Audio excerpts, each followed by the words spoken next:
Serge Tampola, je suis directeur général de la société Git Engineering, société que j'ai créée, qui fait dans les prestations informatiques. Nous avons créé cette société avec un groupe d'ingénieurs en 2008, ça fait déjà 4 ans que nous sommes sur le marché camerounais et sous-régional. Et beaucoup d'entreprises nous ont fait confiance. Nous avons eu beaucoup de difficultés comme toutes les jeunes entreprises. Les difficultés principales que nous avons eues, c'était au début, c'était les compétences, parce que nous sommes dans un domaine de technologie de pointe. En tant que technologie de pointe, nous avons besoin des ressources humaines qui soient assez qualifiées. Et le problème que nous avons rencontré au départ, principalement, c'était celui d'avoir des personnes qui sont capables d'apporter le type de prestations que nous devions faire. Mais de proche en proche, nous avons su, parce que nous avons plus la volonté de réussir que d'échouer. En fait, nous avons banni l'échec de notre vocabulaire. Nous avons su nous adapter et affronter les obstacles qui se présentaient, que ce soit les financements. Nous avons su à un moment donné trouver moyen de se faire financer, comme l'un des panélistes disait, avec des petits projets. Donc gagner des petits marchés pour aller conquérir les grands marchés avec. Nous avons eu à surmonter le problème des compétences, parce qu'en ce moment, moi-même, j'avais une difficulté, c'est que je n'arrivais pas à avoir de bonnes ressources humaines. En fait, ceux qui répondaient à mes offres n'étaient pas assez qualifiés. Je suis devenu enseignant moi-même à l'université de Douala, donc je suis allé m'inscrire en master.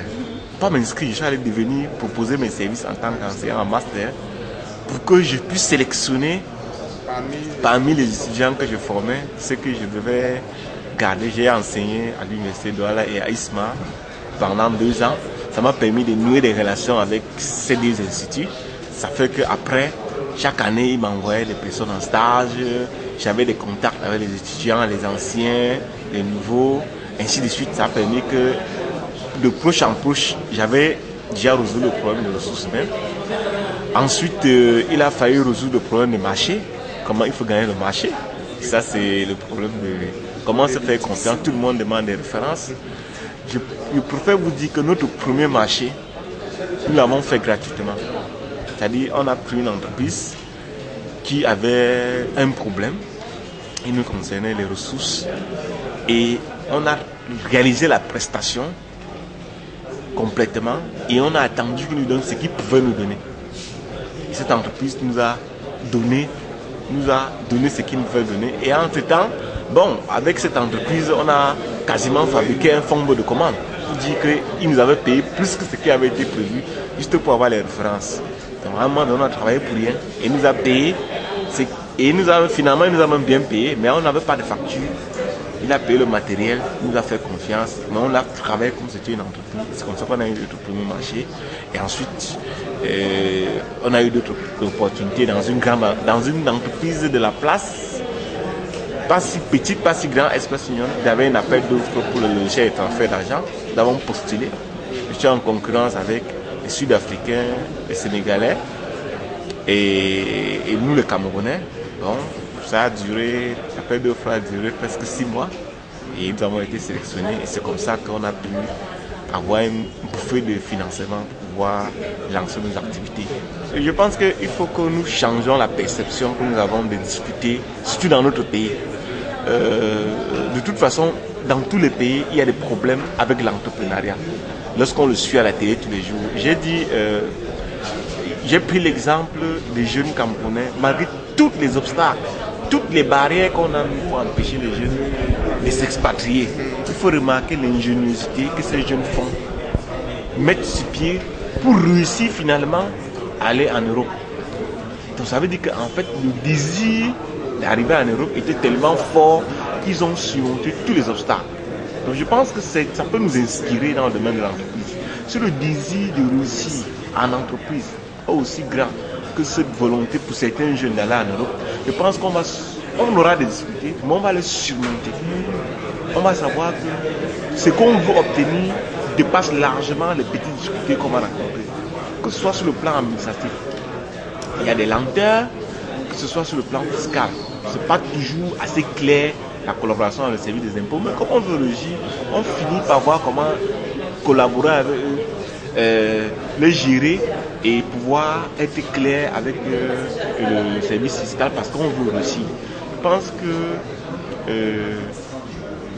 de toute façon, l'entreprise, c'est le pôle, c'est l'endroit, c'est le seul moyen pour les Camerounais de résoudre le problème du chômage. Et à titre d'abord individuel, parce que lorsque vous créez une entreprise, vous avez à résoudre le problème d'un chômeur vous-même. Vous ne chômez plus, en fait. Vous avez au moins des sources de revenus qui est votre entreprise, si elle est rentable. Le deuxième facteur, c'est ce que vous pouvez employer d'autres personnes. C'est-à-dire, en plus de résoudre votre problème, vous pouvez résoudre le problème d'autres Camerounais. Et je pense que sur ce plan, c'est vrai que le problème de l'emploi, c'est aussi le problème du gouvernement. Le gouvernement peut faciliter, aider les entreprises, devrait aider les entreprises à créer les emplois. Mais le gouvernement camerounais nous ressemble, elle est comme nous, elle est laxiste, elle est là. Mais l'entrepreneur ne doit pas s'arrêter à ça. Il y a d'autres sources de financement qui existent, qui permettent aux chefs d'entreprise de pouvoir se financer. Moi, je suis aujourd'hui en train de lancer ma troisième entreprise. Je n'ai pas eu d'aide de quelque part. J'ai eu à présenter mon projet devant des investisseurs et qui ont jugé bon de mettre l'argent dans mon projet. Je ne vais pas vous dire que ça a été facile. Je ne vais pas vous dire que je n'aime pas laisser des plumes. Et en termes même d'orgueil personnel, il y a un moment donné où on te fait accepter de signer des choses. Ce n'est pas une compromission.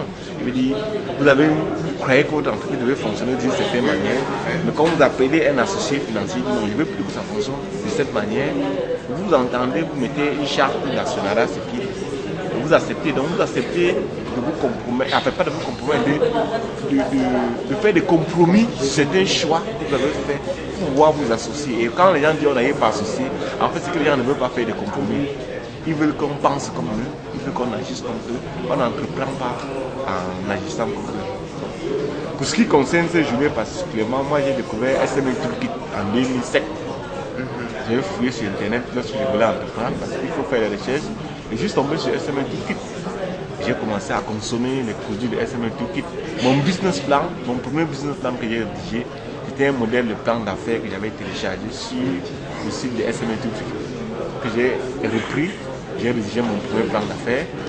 Donc depuis ces années, SME Toolkit n'était pas installé au Cameroun, mais ils étaient au Sénégal, à Madagascar, et je consommais les produits de ces pays, même s'ils n'étaient pas directement adaptés au Cameroun.